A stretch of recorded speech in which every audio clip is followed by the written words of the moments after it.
All right, ladies and gentlemen, we are back for another week of the Business Blueprint. First off, this episode is a good buddy of mine, and this is a company that I've been able to admire over the last few years. Because here's the thing, I mean, in business, it's hard to last 5 years. It's even harder to last 10. These guys have been around for, how long you guys been around? Since 1976. 1976 in the construction world.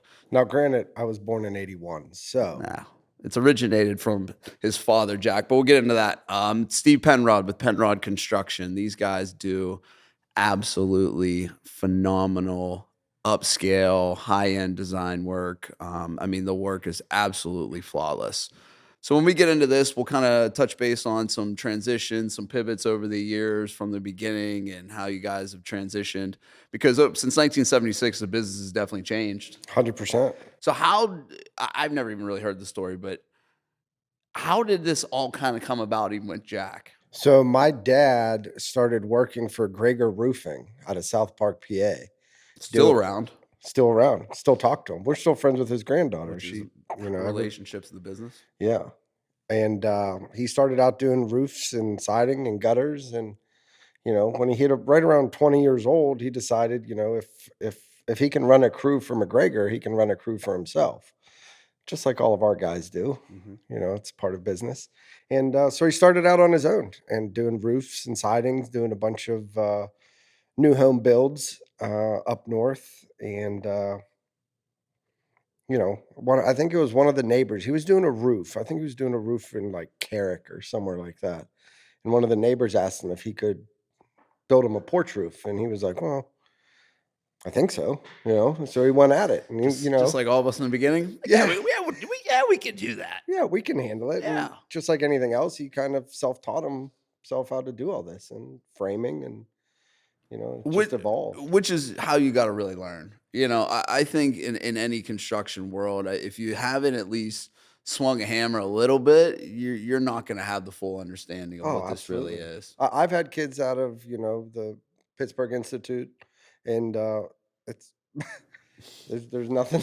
it's not the same, man. No, it's a growing pains business. Yeah, for sure. So did he get into new construction first, or was he doing just like small projects, or what made him kind of take on the new construction side a little bit? Well, I think that whenever he transferred over into that with I forget his last name, but his first name was Bryan also, and it's on the tip of my tongue.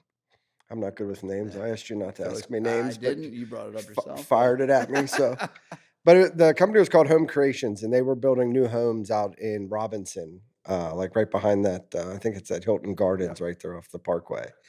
And Bryan asked him to come in because he was doing bigger projects in the Lebo and South Hills area to team up with him. And Jack, just like the rest of us, if I can build a porch roof, you can build a house. I can build a house. I can build 60 of them. Yeah. Why not? Why not? So was that the only endeavor that you guys have ever done in the new construction world, other than like some of the special projects you guys do every now and again? Is that like your full in depth, like real run at new construction? Yeah. And I was a lot younger at that age, so I was more of on just the labor side of it. Yeah. 100%. I mean, I worked with my dad for 13 years, and I was a laborer the entire time. Yeah.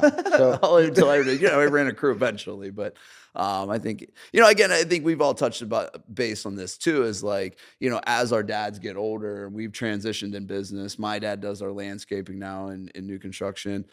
Looking back on all them years, and you've had your differences with your dad. I've had my differences with my dad during things like that, but I wouldn't trade it for the world. No, not at all. I mean, I think it's made us who we are today, and I'm fortunate enough now that now I get my offspring coming up through. Correct. In Jordan, and it's a funny thing to see that too, because it's three very different human beings navigating through a thing. Very different, very different. So we actually recently had a guy that worked with us about 9 years ago come back with us out of the oil and gas field, and they were laying hardwood floor today, and I stopped over, and Corey goes, his name's Corey, and he goes, your son is sounding just like you. And I said, who am I sounding like? And he goes, Captain Jack. Yeah. It's weird because the people that talk to my dad, they're like, your mannerisms, you both are the same human. Like, you sound exactly alike, you do the same, things, and it's funny how we're always like, "Oh, I'm not gonna be like my dad, I'm never gonna turn into that," and then eventually you're just your dad. It's just kinda how it goes. Pretty soon we'll have New Balances on, No, and well, we're getting there, other than that.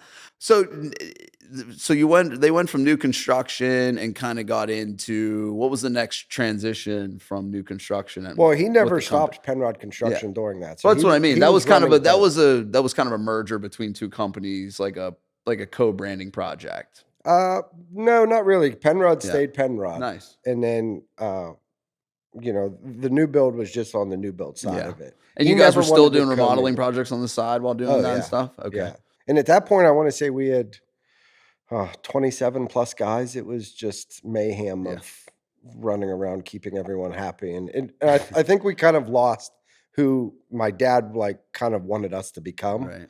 in that period because it was just I mean, you build new homes, It's totally different. you know what it's Yeah, like it's 100% different. chasing your tail. It's 100% different, especially when you're doing on scale at 60. That's a lot of houses. It's a lot of houses, It's a yeah. lot of houses. And I think that the thing is too, and we talk about this all the time, like, big everybody like has these dreams and goals of having these big illustrious teams and all these things. And that's just not always what it's cooked up to be, Yeah. especially in construction, because the more people you add, it tends to add more complication and problems. Oh, right, yeah, you're just Yeah. ultimately, you're just a bigger babysitter, Yeah. you know? Yeah, at the end of the day, I mean, it's when you got 27 guys and you have to support 27 families and you have to have that many projects going at one time. And it's just a constant revolving door because we've talked about this with other people, even in construction. We have no residuals. So like there's no monthly subscription for us. Like we sell an edition, we're out of a job. Yeah. We need to find another edition. Till So you go find the next one, and then you're right, which takes, it's not always like an immediate thing. So, we and I think we've talked a lot about that too with like your vision and your goals. And I don't, I think that's what you guys kind of found out was when you had 27 guys, you're like, this isn't really what I wanted. Yeah. You Yeah, know? well, it's just mayhem, Yeah. and we've always kind of based our business and Jack's vision, and, I've, kind of carried that vision on is we want to be more hands-on. I want our clients to see me in their kitchen. I want them to see Jack in their kitchen, I want them to see the name on the back of our shirts, but us there. And I think that's important for a lot of these people when they're spending money that they're spending, Mhm.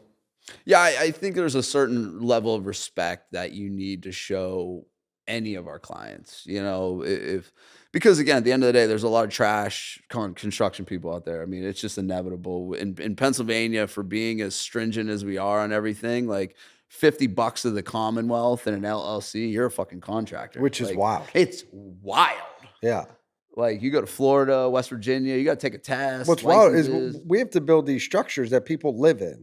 that you And can die. yeah, Yeah. but a plumber has to go to school for years, Yeah. be apprentice. Not us. You know what I mean? And but as a contractor, you can just go out there and Yeah. do whatever you want. And that's the it's like downside Wild to West. it because if something goes wrong, you can bankrupt that company and make up such and such company number 2. And Yeah. then there you are, you're back. Yeah. Just a new name. Yeah. I would never want to fall in that. No, role, but never. But again, I think you're right when it comes back to, having that person that is on site for the level of respect to the person of the money they're spending. Yeah. I mean, a lot of our clients, regardless of what you make yearly, it's a lot of money. It's a huge commitment. I It's mean, these huge. things go so sideways. You've seen, I'm sure over the years, I've had to salvage projects that have gone bad for other clients that you didn't do, but you had to step in and fix somebody else's work. Yeah, I've really tried, and I know that Jack has instilled that Yeah. to really dance carefully around that dance. You have to.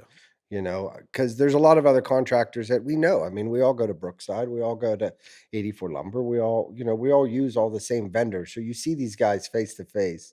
So it's one thing that I've always learned is to not burn any of those bridges. So you really have to watch who the other contractor was, like, you know what I mean? And not that I don't want to help out the people, because there's a lot of people out there Mhm.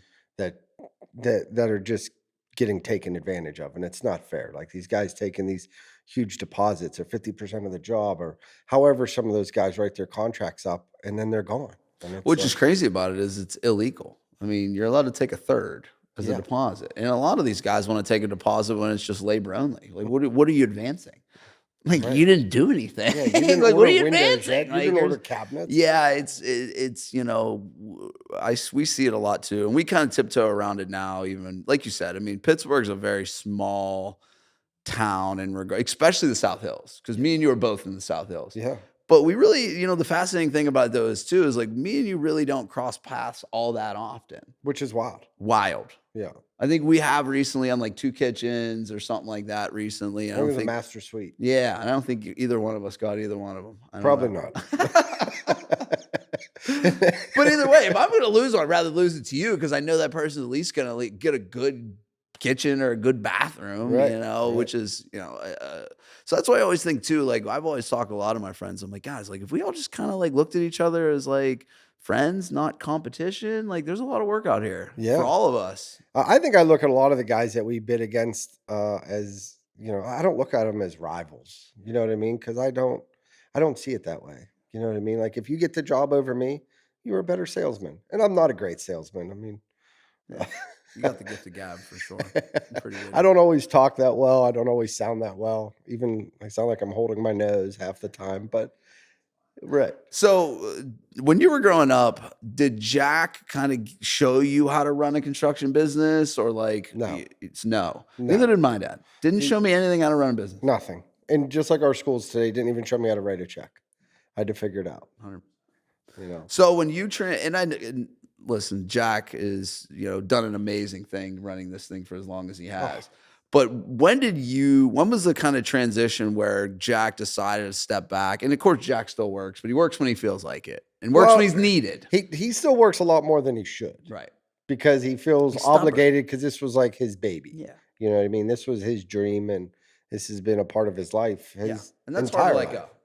It is hard to let go. And I want to say it's probably been at least 5 years now that he has not touched a thing with the business. But I think I transitioned more of like the sales and the design. It's probably been almost 10 years, maybe plus. And was there a point for you wearing a tool belt, and you do it pretty well, better than most, because we've had, even my partners who come from, and Bryan came from some management. Steve did not. Yeah. Steve went from a tool belt to a multi-7-figure remodeling company very quickly. And that was a tough transition for him.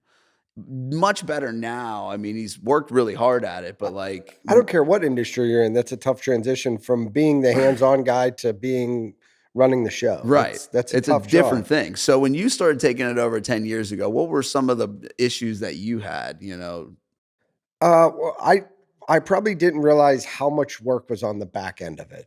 And I don't think anybody realizes that. Not only do we wear the tool belt every day, but we have to wake up in the morning and make sure every job has all the materials it needs. Then I get to go to work, and then you put out fires all day long. scheduling, materials, pricing, Yeah, invoicing. And while you're working, designers are calling you, architects are calling you, new clients are calling you, and you're trying to talk to these people and work. And then at the end of the day, just like after this meeting, I have another meeting for a master suite. And it's like, you're on the go and all the time. And your guys look at you sometimes like, "What'd you do all day? Drive around?" And it's like,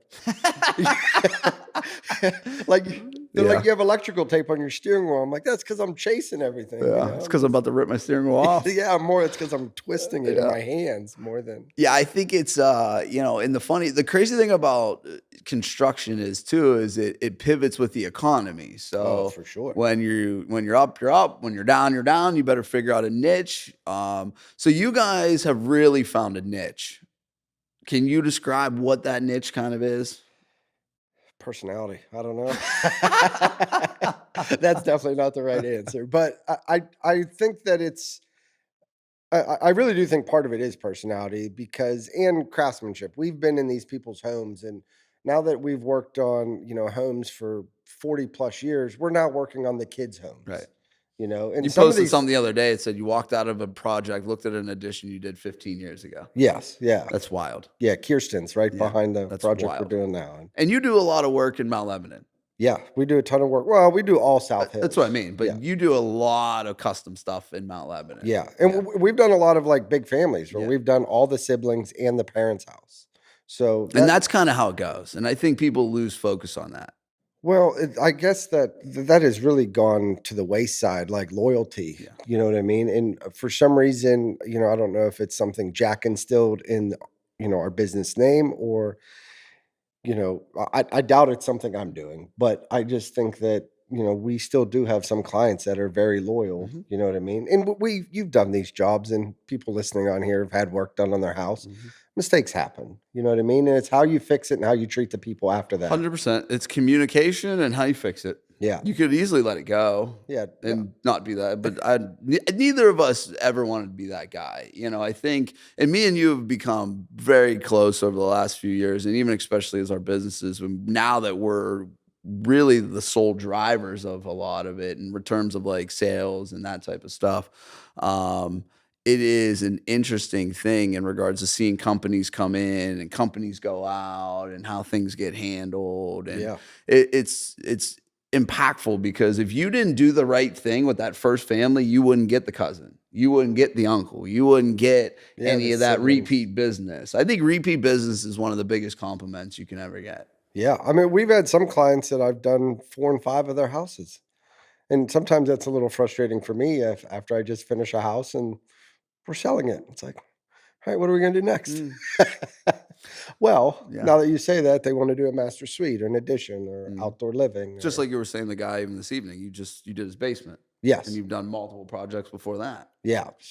Yeah. So now we're going into the master suite, and he wants to take an attic area upstairs Mm. and, make it more user friendly for his kids, So yeah, we have I probably have a dozen or two clients that we're on phase 3, you know Mhm. what I mean? That, because these projects are expensive and these projects Very. are crazy and these houses are at dollar amounts that are, Mhm. when we tell our dads about it, like that's what these houses cost, they Yeah. look at us like we're crazy. Oh, 100%. I remember telling my dad, we just did a squash court over Mount Lebanon. And I Mhm. think I've told you about it. People maybe Badass. have seen it. Like the foundation alone on a project like that is Mm. what my dad used to build like 3 kitchens Mhm. for 3 different clients for just one 120 grand foundation. for that sucker. It was wild. 110. Yeah. But you're talking 70, It's I it's crazy tall. I think we took Yeah. 76 triaxles out of that guy's backyard, Yeah. which is wild. I Yeah. mean, So the niche thing, and we've always talked about this because I don't do them. I've only done one edition in my entire career. You guys specialize in them, would you say? I just like them. Yeah. Yeah, Nobody likes them I do. other than you. I There's like only, to and honestly, it's a wild thing because and we get so many calls for additions because people think because we do new construction, it's just the same thing. It's not even close not even to the close. same thing. And it's hard for me to like explain that to people. Like, oh, you're like capable. I'm like, yeah, I'm capable, but like, do I really want to practice on your house? Like, I don't think, you know what I mean?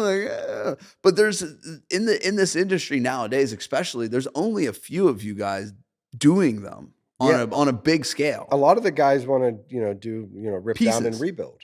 Yeah, instead of, like, the whole project, and there's a couple guys out there that are really doing a nice job. I Yeah. mean, there's some companies that have come up through Pittsburgh that are, there's a lot of good craftsmen out there. Yeah. So, like, I don't feel like I'm special, but I do like the additions, and I really like the challenging ones, like the two-story additions, Mhm.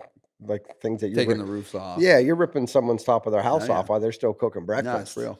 it's Yeah, it's it's a wild thing. I can't wrap my head around it. It's too much for me. well, to me, and I think we've talked about this many times in the garage working on boats Mhm. and all the junk we have, but to me, I look at it like a piece of art, you know what I mean? Like, their house is a canvas. Yep. Like, how wild can we make it or how neat can we make something Yep.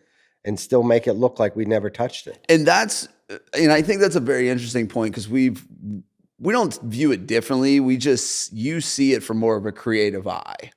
So your gift, I think, and this is anything you've ever done, whether it was the Blue Barn you designed or any of your, I mean, you go on Steve Penrod Facebook or Penrod Construction Instagram or any of that stuff. I mean, you are going to see every project is extremely unique in the sense of, and you'll see all the stuff you share is about design and putting pieces of things together that obviously shouldn't go together. Even with the river house we're working on now, you ordered antique appliances? Yeah, you're making me blush a little bit here because You're I'm really having fun with that kitchen. But yeah, yeah. But again, I mean, that's like that's your thing. You like it in the sense of you look at construction as your art. I do. I do. I look at every room like how, how can we make it different? And especially when it's for clients or anything. And granted, I'm very lucky. We work with some really cool designers. I mean, from HSD services to Cuvée kitchens to Davin interiors. Like these are some designers in the Pittsburgh area that are just killing it. Right. And they're creating some cool stuff, and I just get to be a part of it a lot of Yeah, times. which is a great thing. I mean, because you're almost on the innovation side of it now. Because Yeah, you guys are doing a lot more of what's in style, what is coming into style. right. Because Pittsburgh's kind of bland, right? I mean, we're very conservative here. White kitchens, white floors, white Uh, backsplash, white, yeah, white, that was white. the trend and still is for as long as you can ever do it. And they love it. I mean, I love a good white kitchen, but yeah, I like when, Mixing woods and the designers get a tones little and yeah. wild. And what's nice, all the designers that I work with, they ask my opinion, and like, where would you put this cabinet? How would you lay this out? How can we make this bigger? And let's do it. Let's figure it out and do it. And I think that's the cool thing, right? Is like me and you run our businesses completely different. But at the end of the Wide day, open. that's the similarity we have. That's one very similar Let's thing. Is grab that wide open. That's wide open all the time. It's full go. But I'm more of the creative side of the business side, whereas I like the numbers, I like building teams, I like doing all that stuff, I and know. you like actually being hands-on with the projects. And that's more of like where Steve's kind of at too. Like he likes putting it all together and solving the problems and looking and being that guy who's involved in the design and fixing very hard things that people don't see. Yeah. And you still come up with the same result. I mean, both of us have been able to be successful in the construction world in two different manners. Yeah, for sure. I really think Steve has like the same abilities that like a lot of the good craftsmen have. Is like you can have all these buildings, and it's no notch at an architect, but you can draw everything you want. But if you're sitting there laying out, you're like, listen, this is Doesn't work not on going to there. work. This Mhm. shower's going to hit the tub, or toilet's going to, you know what I mean? You got to have that vision why it's being Yeah. built. And he has that. So that is a key part And that's of an interesting your thing that company. you bring up too, because that's my challenge on some of these in the new construction world is a lot of our higher end clients want to work with architects. And I'm like, that doesn't work. And they're like, we're drawing, we know it. I'm like, you've never built anything though. You've never actually physically fucking built anything. Like you've never even built a doghouse, let alone like you can draw things on CAD and on paper. It makes sense Yeah, until you get a bowed stud or you get some variable of like, well, I really don't think a lot of people don't realize, when you're doing new homes, especially like you laying out and design them, like closets are put in certain spaces, not only just for functionality, but like you need to get ductwork up there, plumbing up there, electric up there. You have to get, if they're doing radiant floor heat, like closets and things aren't just put somewhere because so you can hang your fancy coat in it. It is so your house functions the way it's you meant want. to get things to the second floor and do some other stuff. Right. Yeah. And it's also, a lot of times you use those spaces too. You got to hide beams, you get beam pockets. So like, people think you can just move closets around or make it bigger, move things around, but So the interesting thing now is I know you guys extremely well, so I get to see it all the time. But your dad was obviously, they're tough on us. oh my, They're tough on us. he still is. He's on vacation. He's on vacation calling me, asking me how everything is. And I'm like, you haven't cared in 5 years. Why do you care Just now wants that to you're make sure sitting on things the aren't beach? burning down. He's It's peace of mind. He's not there to know. So do you carry that? Do you carry that same kind of attitude towards your son in the business? probably. I'm probably more of a psycho than my dad was. Like, I understand I have some control issues, but I do think that he's actually probably further ahead than I was at his age. You know what I mean? Are you starting to do it a little differently than your dad though? Like teach him more the business side? I just don't throw tape measures at him. My dad would just throw shovels at me and just tell me to keep going until I can't bend over anymore. Right. No, I do a little bit.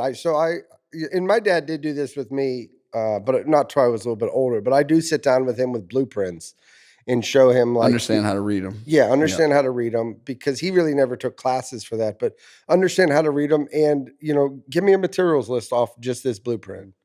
And so I'm just teaching them to be able to see a project and know everything you need in your head to build that without someone else writing it down for you. That was the thing I had to learn too, because I never read blueprints in my life until I learned from Ryan. Yeah. And I still, ask a lot of questions and understand like what certain symbols are in the blueprints or what things can be maneuvered. And Oh, I still don't know some of them. yeah, it's I don't I And get questions all the and time. most of the time because they're not important to me. You know what I mean?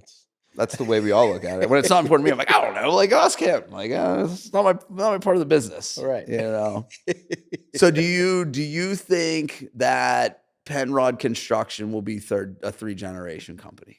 I hope so, because I know, and we've talked about this before, and I always have the fear that the boss's son always ruins the business, and There's I pressure to that, right? I run like like a bat out of hell to make sure that that doesn't happen, and I hope that I instill that in my son.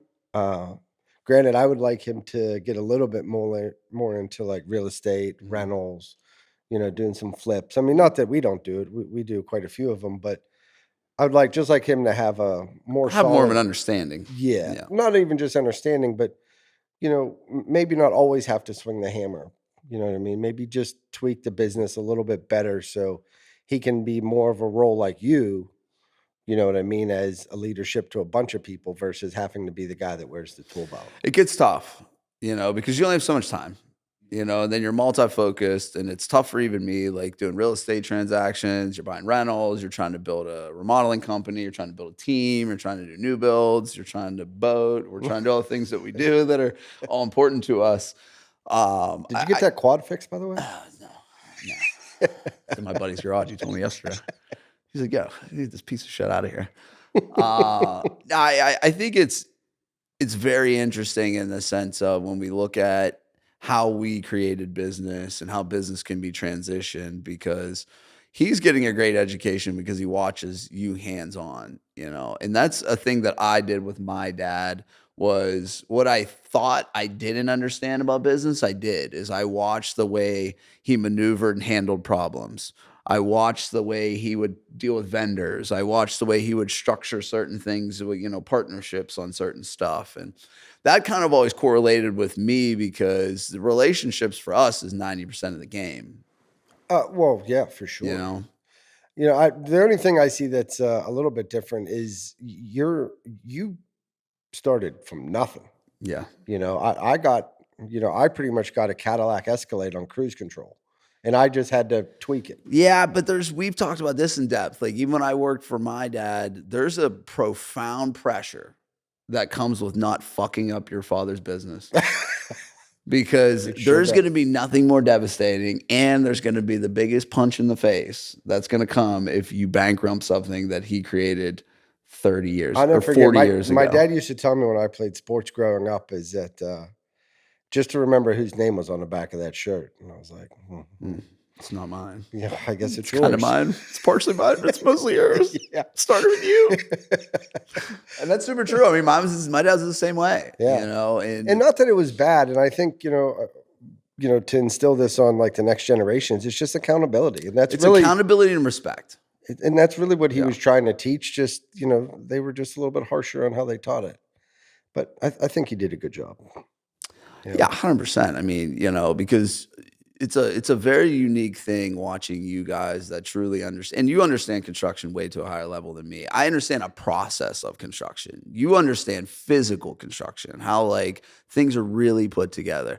I tell this to my partners, even when we were over at Mark's doing that crown, and he just did 20 different cuts the wrong way. I'm like, Steve went downstairs, made 11 cuts, and put it all together in 12 minutes.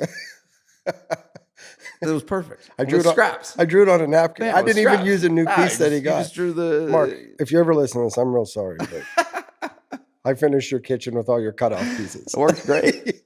It worked great. So you guys, how many guys do you have on your team? 7. Is that kind of the size you want to stay at nowadays? Yeah, that's perfect for us. I mean, we run 2 to 3 crews, 2 to 3 jobs at a time. If Jordan ever wants to like pick up the pace, I'm down to try it. But I really like where we are right now because it gives me enough time to get up in the morning, get the guys moving. I get to work at least pretty much a 6-hour like Yeah. tools in my pocket day with the guys. with the guys. Yeah. And then, you know, I spend an hour or two back at the office each night. And then I probably spend an hour meeting and talking with clients. So, I mean, you're still running a 12-hour day, 100%. you know, but you're just not swinging a hammer for 12 hours. So how do you dictate? So you usually have 2 to 3 jobs at a time going? Correct. So how do you dictate the ones you go to? What needs done? Like What- level what of the guy- priority or level of difficulty? More like the level of what the guys don't want to do. Gotcha. I'll go insulate. I'll insulate in addition. It I've don't seen bug you me do at all. all shit work before. Yeah, I'll dig in the ditch. I'll do whatever needs to be done to help the project keep moving along.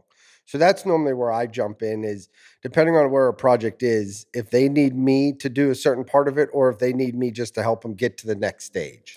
So you don't, and I don't know how you guys do this. That's why I'm asking. You don't run like 3 big additions at a time. You run like an addition and like 2 cash flow projects, like a bathroom and a kitchen, or do you do? Yeah, I never we talk about this. You talk about cash flow and like those kind of things, and Because the big projects take you a little longer to get paid. That's why I said when you we still break down even a big project just like a small project. Nice. You know what I mean? It's broke down like a larger, you know, let's just say $300,000 scale project is going to be broke down into like 37 payments. Gotcha. You know what I mean? Yeah. Where like, so you're still cash flowing. Yeah, where like a kitchen is going to be like an 18, you know, like in 18 payments, and where like a bathroom is more like 7, or vice versa, depends on the scale of the project. So I've really never tried to operate it that way. And that's good.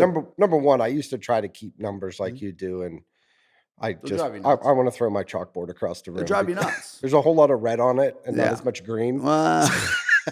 They drive you nuts. And a lot of times, most people's numbers lie to them because they're not actually looking at the true numbers. You know, and the thing about numbers is it creates an ego to where like you just are like, oh, I just got a $10 million company. I'm like, you would probably have a $10 million non-profitable company though. This company over here doing $3 million probably makes way more than you because they're way more efficient. Right. You know? Yeah. And we're probably not as efficient as we should be. But like I said, I look at it more of the art. And you enjoy the craft. Yeah. And I think that's the biggest thing that I wanted to kind of throw out to people is when you're in business, there's multiple ways to run them. Oh, it's like you don't have to be the numbers on the books guy that's just constantly driving, you know, like you can go out and have fun with this. Yeah. I have a blast. Yeah. Like I really, I mean, granted, there is days where I throw my hat off the wall and, you know, maybe 4 out of 5 days. Yeah. I was going to say 5 out of the 6 because I work Saturdays too. For 100%. Just like you. Yep. But I mean, we really just try to have fun with it. I mean, I like what I do. 100%. So, and I think the crew that I have right now, they're all good guys. All those I met a guys, good bit of them. Yeah, I think they all like what they do. Yeah. Now, granted, I mean, we're gentlemen at jobs. We do get agitated with each other. Of course, because you're in confined. Well, sometimes you're in confined spaces with each other for weeks upon end, and that's just the way it goes. Like, there's times you're in a 5x5 master Get bathroom. The fuck out of my way. Yeah. I'm not going to say excuse me. And there's 2 of you, and you're bumping hips to. It's to a tough. And I think that becomes harder for us too because you have to learn how to manage everybody's attitudes, and everybody has a different perception and a different respect and a different outlook on things. So what I really think helped me be able to do that, and I think maybe a lot of people that run mass amounts of people, or not even mass amounts of people, from 5 to 30, whatever, is I coached. I mean, I coached all my kids' sports. I've coached hockey. I've coached softball. Like, and it's just like the kids. You can tell little Billy, like, what the heck are you thinking? And yell at him, and he'll be like, oh, crap, and straighten it out. Where you got to tell little Johnny, like, hey, man, you're doing a great job. Just maybe try to do it like this. So your employees are the same way. Like, there's some of them you can really ream into, and that's how they respond to it. And there's other ones you got to put your arm around them and take them for a walk. Yeah. That's whenever you become a real leader. That's the definition of being a true leader right there, is understanding your people and understanding you need to lead each one of them differently. But and it's just like I appreciate you saying that. If that was towards me. Well, it was. But I mean, it's difficult. It's just like any, we all watch sports on TV, championship teams on TV. Everyone is not the same across that team. You could go pick, 9 Roethlisbergers and put them out, or 11 because it's football, and put them out there, and you're not going to get the same result from every one of them. You know what I mean? So you need different personalities to do different things. How long in the so I don't work with any designers really. I started working with HSD a little bit, which has been great. What kind of got you? How long have you been working with the designers? Oh, it's been a long. The designers we're with now, And you that know, shifts. So you always got to be building new relationships. well, Cuvée hasn't shifted. My dad, Jack and Ida, have been doing kitchens together probably 30 years. Gotcha. You know what I mean? That It's an unbelievable relationship. they've built a great It's an relationship. unbelievable I think they've relationship. like their families or their spouses have gone on vacations It's an together, and unbelievable relationship. yeah, it's pretty wild. And Ida does an amazing job. But now I've transferred over to Ida's. You know, one of Ida's right hand girls is Jenny, and now me and Jenny have done a lot of work over the years together. We have transferred between like architects, and some of those architects have designers Mhm. from Art Rupnik, who is famous in Mount Lebanon, and same with Jim Capriva. You know, like those guys come and go, and those guys retire and Mhm. move on, and then That becomes the challenging part, right? Because I would huge. imagine everybody that when Jack kind of started in '76, they're not in the game anymore. No, I mean, well, we still have a couple of our original subcontractors that still do it, but they don't do all of them. You Yeah. know what I mean? It's now has transitioned into using multiple Because I remember subcontractors. you saying this year you had a designer, that one older gentleman that gave you a ton of additions. He retired. Yeah, that was Art Rupnik. I think his company was AGH, Right. and the other one, the big one was Jim Capriva, Right.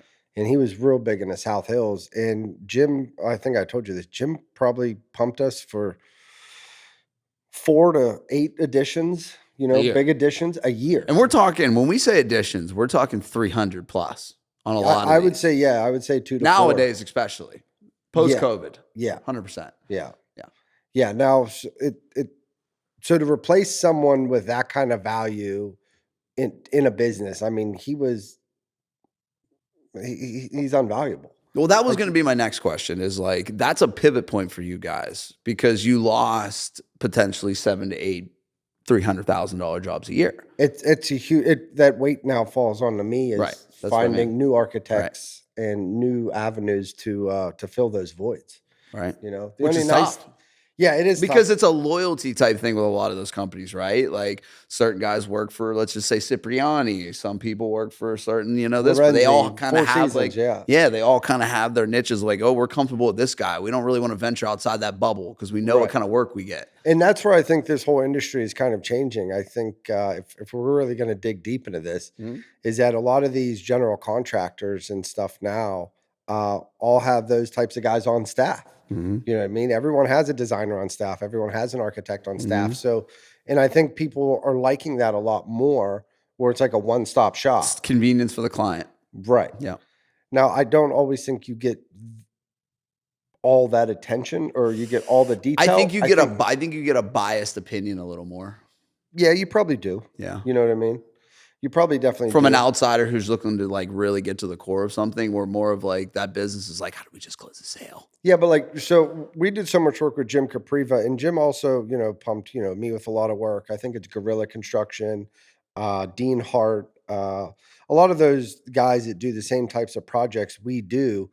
And, he would be like, listen, like Penrod is better at this addition. This would be better for Penrod, or this would be better for Gorilla, or this would be Yeah. better for Four Seasons. So That's a rare thing there. that's why I feel that That's a real honest person. he was, Yeah. invaluable. And he would even tell me like, listen, we got this big edition coming up, but it's probably more of a Dean Hart Yeah. type of job. I got one in a pipeline that'll be better for you, 2-story, you know what I mean? More of like your guys' niche, as you asked before. And so I really feel that trying to replace someone like that is really hard. But I think a lot of the companies now are in any business that's going to be successful is you have to adapt. You know what I mean? And now all these companies are adapting. They're Have bringing, to. yeah, the designers on staff, the architect is on staff, and I've talked with all of our designers that this is, we're going to have to start adapting to fit that mold. Even if I have to get back into drawing again, which I don't know if I want to. But Yeah, I was gonna ask you that. That's kind of the thing is like what's the future for you and like what you want to be involved in? I like right where I'm at. You like it I where it's love it. at? Yeah. you That's know? a unique thing because when you get up, you're just like, I like what I do. I don't really go out and get shit done. I got my routine. I know what I can handle. Yeah, You don't really, you're not out to set the world on fire and any new, your projects are amazing. Your reputation and brand's incredible. thanks. You kind of get to do the luxury of what you love. And that's very rare in most people with their jobs because they usually hate them. Well, it's different. Most people are always like thinking of like, what's my 5-year goal? What's my 10-year goal? What's my 20-year goal? Now I'm not saying I don't have those goals. I like where I'm at right now, but I do have the goals like more building, more real estate, more, commercial property. Sure. And those are goals that I'm working towards, but I would like my business to kind of keep running how it's running Mm. and be able to go out and do those other adventurous things so the business isn't taking up more of my time, you know? Yeah, that becomes the weird transition in the sense of like, how do you move from adapting more of your time inside the business, to on the business Right. type deal, and that's kind of like and there's nothing wrong with not having your numbers down. Like, listen, like I said, there's a lot of people's numbers and a lot of them lie. That's just the thing about numbers. A lot of them are lies. You know. They can all be erased too. Oh, they can all be fabricated. You can, you get into these ego polls where it's all about revenue and it's not about real numbers and all that other shit. And your guys' product, it really speaks for itself in the sense of I've seen some of your kitchens. And that's why I said when you build a niche, because we're in the South Hills, we're so land restricted. And I mean, when you're talking about you're in the areas of Upper St. Clair and Mount Lebanon, you got no land. So Nothing. you're going to make your backyard work.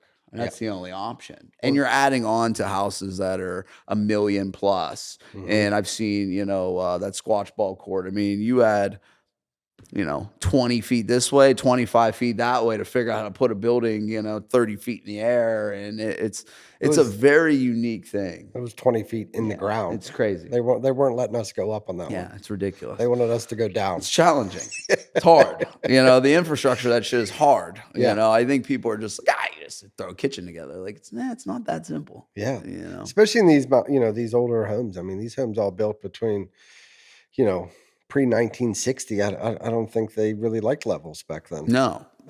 And that's especially that because, like you said, I mean, everything they used was so much different than they don't use any of that stuff anymore. No. Nothing. A lot of stuff's balloon framed. I mean, your HVAC's small. Everything's undersized. Your wiring's messed up. Oh, I yeah. mean, there ain't one thing that's the same as today. Yeah, the kitchen we're tearing apart now still had some knob and tube in it. And I think that was always like the thing you've always wanted to really do is you wanted to match the existing stuff to make it look just like it was. No, we've done both. We've Yeah. taken some But houses you've done like the slates and matched the slates and, Oh, yeah. and done a lot of that to where like it looks like a flawless. Like I think that thing was there from the start. Yeah, there's a lot of chasing to do to, Yeah. to find those products to make these houses still look the same. It's- Especially with the real stone. Like there's a lot No, of these 'cause they don't homes. make it. There's no cultured stone that looks like an old stone house in Mount Lebanon. I No, don't even care like what you do. the weird brick we use and all the different textures on that stuff, it becomes very, very tough in the world. At least my world, they make the products we use. We can get more, you know. Yeah. But again, I think for, you guys, you like doing the difficult projects. Yeah, I don't know if it's my personality or maybe it's instilled in me from my dad, but easy isn't fun. No, I've tried to take that road at every part of my life. No, been a witness to that. Yeah, 100%. I think So the vision for Penrod Construction is there going to be a certain aspect where what's the transition point for Jordan? Like is it when do you start kind of because now he's what he's 20 or 18? He'll be 20. Yeah, gonna be 20. So yeah, I mean, he's getting towards that point of where me and you have talked. We're kind of getting to that. The hammer is going to be tough. Yeah, I definitely think it is going to be tough, but I kind of view him and I talked to him about it. Me and him communicate way better than me and my dad did. Yeah. You know what I mean? Like I think I've hugged my dad 5 times my entire life. Where I think I hug my son maybe 5 times a month. Yeah. Where it's a little bit different. We're the We same have a way. better. I'm the same bond. way with my kids. It's like Yeah, you are. a little Yeah, bit, but sure. you can let them know I still love them. But I really don't think there's ever a time limit. It's when I see that he is ready to step up to the plate, and that's on him. You know, To make his decision, he wants to go full time into construction. yeah. Well, I think he's pretty much full time now. I think he's made that decision with. But being like a CEO, not yeah, labor. Yeah, he's got a. I don't think he's quite ready yet. I don't even think most 20-year-old kids are quite ready at 20 years old to jump into that. You know, you hit 20, you're chasing a girlfriend, you're chasing cars, you're chasing toys, you're chasing materialistic things. We all go through that phase. And yeah, you gotta bounce off the ground once or twice to be like, maybe I should learn how to do everything. 100%. You know. So where do you post a lot of your content? And where can people find a lot of your projects? Because you post a lot of your stuff. Yeah, I do almost all of it on social So where media. where can everybody find your stuff? I think I'm pretty sure it's all either underneath my name, like Stephen John Adam Penrod, or it's under Penrod Construction. Yeah. Gotcha. On Facebook, TikTok, all that fun stuff. Yeah. And your marketing's good. It's gotten a lot better. Well, I'm learning. It's doing well. You do well on TikTok. Yeah. You do well on TikTok. I really think the guys that shoot all of our videos and, really help me out with that have really. Greg and them. Yes. Because we use the same guys. Yes. They've really stepped up their game also. I mean, I was talking to him the other day that hopefully by the end of the year that our jobs are all going to be VR. I like it. How wild is that? Huh? I'm down with it. Be wearing that. You'll be in that metaverse. You'll be in that. Hanging out with the apes. You'll be in that metaverse checking out checking out my land. Some hemlock billboard going down a highway. It's a fun game, and I think there's a lot of us in construction that need to understand that we can be friends. I share leads with you, you share leads with me, and that's the way it should be. Anybody ask me for a new home? I appreciate that. I give them to you too. So why don't we shift gears here for a little bit? We'll finish out. You guys got involved, and I started to help out a little bit in a nonprofit. Oh, let's talk about that a little bit. One of my favorite things. Let's do it. So what the nonprofit's called Mon Mania? Yes, Mon Mania LLC. Yes. So how did this all come about? So we've been, just like you and a lot of other people in this Pittsburgh area, playing with water sports our entire lives. And me and Jared Hoffman, if you know Hoffman Construction, those guys are all in the South Hills also. We've been trying to barefoot water ski since we were young. No instruction, no teaching, not the right boat, not the right equipment. And we hooked up with Timmy Pitsky from Car Clean and Pro Trim. Awesome dude. And was like, you guys are doing everything wrong. I'm like, I've heard that from him before too. Yeah, sounds like every other mentor in my life. So it's so he came out and taught us how to do it. And we started barefooting, and he hooked us up with a guy out of Indianapolis, Mark Doherty, that owns a nautique dealership. And one of the first things Timmy said was, you guys have the wrong boat. So hooked us up with getting the right boat for the sport. And how long ago did you guys start? 2019, I think. 2018. Start barefooting then.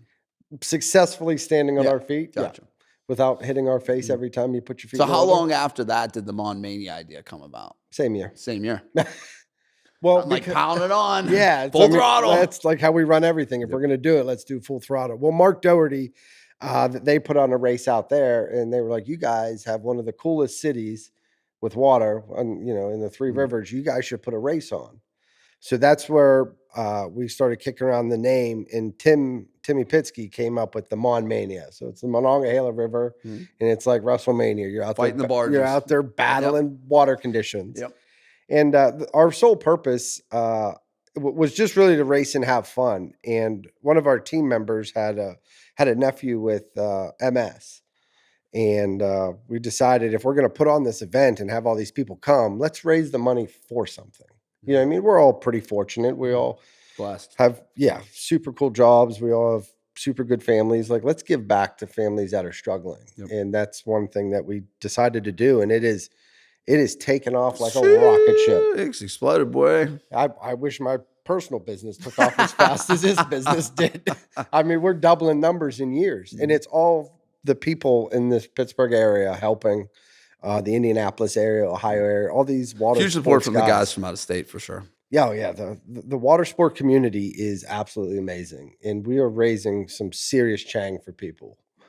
So let's touch base on that. So this year's event is July 20th. Yes. Green Cove. July 19th, 20th, and 20th. Yeah, that's right. We changed it to a 3-day event this year. Right. We're going to do qualifier racing Friday. The main event Saturday, and if you got some stake in the game, a little That's it. cash on Sunday. Oh, See whose feet shit. are still left and not That's on it. fire. And we're raffling off another boat. We are 1984 Barefoot Nautique. It's going to be custom designed and wrapped, by Pro Trim Yep. down there in the South Hills. Brand new interior. Heated seats in a 1984. Mm. But she got beautiful purple motor. Yeah. So she's Goes with the Hawaiian theme we're doing. it does. Yeah. It really does. And I mean, it's just a fun event. Yeah. So if we're going to chat about the event, I mean, the gift baskets, it's just a lot of good people. Yeah. You It's know what hard. I mean, this thing's really it's grown so much in the last 5 years. So this is the 5th year. It's a 5th year. So last year, what was the amount of money raised for charity? Oh, I think we broke a little bit over 48,000. That's just incredible. Maybe just shy of 49,000. And gave a boat away. Yeah. Which is crazy. Yeah. We gave a boat away. And what's really crazy is the first year, I think we raised like $5,800. Yeah. You know what I mean? Yeah. I've been involved since year one, but on a very small level, more sponsorship. Yeah. Yeah. And I kind of got involved a little more in 4. And then now I'm on the board with you guys for 5, which has been a real pleasure to really see what we can do with this thing. I think that's one thing to really touch base upon is like when all the guys in the relationships, regardless, a lot of the guys are in construction, a lot of guys are in some other fields, but all these guys in the barefoot community are amazing. I mean, you need help with anything. Yeah, they really are. I mean, and they'll bust your fucking balls too.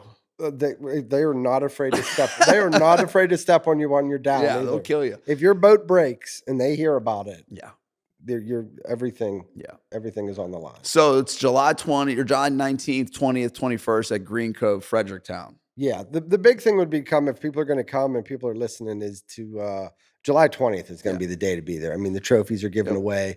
People are racing for something. Oh, you yeah. know what I mean? It's 36-mile race. It ain't no joke. It's not just a title bout. There's bragging rights are way more important than 100%. And we're looking to do some more activities this year, some bands and some other stuff we kind of have in the works, hopefully to scale this thing a little bit. Yeah, I think Timmy talked a little bit about maybe even doing a water show, for the kids and stuff. And we're talking about doing some, putt-putt, some golf on the docks, just try to doing some fun things to raise some money. And I mean, for all of us, the water's given so much for us. Oh, it's my therapy, bud. Oh, boy.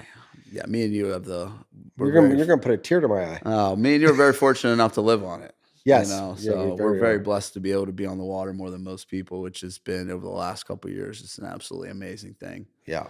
But again, we want to, let everybody know tickets are going to be on sale soon for the raffle boat. They are $50 again. We will let the info out on that here soon. But, at the end of the day, Mon Mania is designed to just enlighten people about water sports, but it's more about giving back to people less fortunate than us. Yeah. Mon Mania itself is more about giving back to the people. Correct. The race is just an outlet for us to bring everyone together and have a good time. So it's a means to an end. Correct. Yeah. And so Mon Mania, I really feel is, that's our purpose is to help as many people as we can in the Pittsburgh area.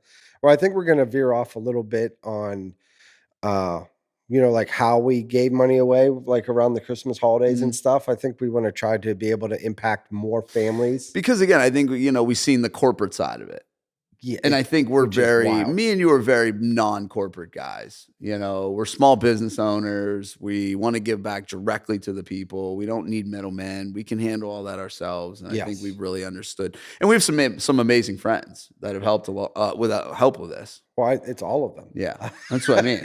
We have some amazing friends that really are willing to put a lot of effort into this. I think what a lot of people don't realize, and I mean, maybe a lot of people do realize it, maybe it's just my brain seeing it this way, but like to run these events, it's not us. It's not our faces like doing it. I know like we talk about it. People see our faces. People see our social media, but it is everyone else helping. It is just phenomenal. The volunteers, from Fredericktown Butcher to the food to, Jason out of Green Cove giving us the spot, from Davis up at Bees Graphics, Timmy throwing out all the signs with Pro Trim and Car Cleaning. All of our sponsors. Yeah. We raised a ton more sponsors. Yeah. Lewis Anthony with the freaking sick, trophies. And then, Lee Huckabee with Beam Suntory, doing the swag bags and everything that Beam Suntory does for the event. And, for the community is just pretty amazing. No, it really is, and especially at the level that it's grown in such a short amount of time. And again, I think Pittsburgh really needed that with the boat community. I mean, there's nothing that really joins us all together other than let's get out on a Saturday when the sun's out, which is awesome. But I mean, it's nice to watch an event on your home river that me and you live just below. We boat on that every weekend, Yeah, and we for have sure. the blessed opportunities to be a part of that. So yeah, everybody this year, July 19th, 20th, 21st, Mon Mania 5 will be at Green Cove. Keep an eye out for that. We'll start putting out some information in regards to that. Bring some ice to keep your feet cool Oh my because we're God. going fast, baby. Oh boy. Oh boy. Well, we're going to wrap it up there, folks. Steve, it's been amazing, man. Thank you for having me. This was pretty cool, man. It's This a is different definitely pretty experience. I cool. told you. Yeah. You got a hell of a business, buddy. You guys should be Oh. very proud. I mean, you guys really, really should be proud. You guys built some badass shit, dude. If you ever have on me again or have me on again, I'm gonna need some tissues though. Like Nah, you good ask old me tear. some questions that get me a little choked up sometimes. That's the whole point of it. All right, guys. Take care.